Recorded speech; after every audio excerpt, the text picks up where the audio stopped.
Sa ibang balita, pinagtibay na din ni Pangulong Ferdinand R. Marcos Jr. ang batas na nag-aamyenda sa Republic Act 11235 o Motorcycle Crime Prevention Act o mas kilala bilang Doble Plaka Law. Sa ilalim nito, binibigyan ng 20 working days sa mga bagong may-ari ng motorsiklo para maisalin sa kanila ang pagmamay-ari.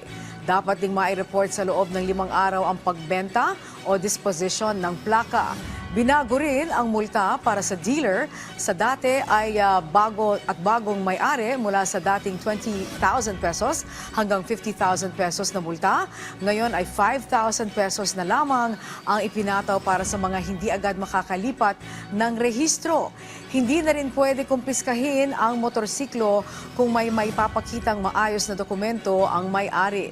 Nakasaad din sa batas ang paggamit ng malaki, nababasa at color-coded na number plates para sa lahat ng motorsiklo. Ang mga mahuhuling walang plaka o hindi nababasa ang plaka ay papatawan ng multang hanggang 5,000 pesos. Ang mga mahuhuling nagtatamper, gumagamit o nagbebenta ng peking plate number ay maaring mahatulan ng 6 na buwan hanggang 2 taong pagkakakulong at multang hanggang 10,000 pesos.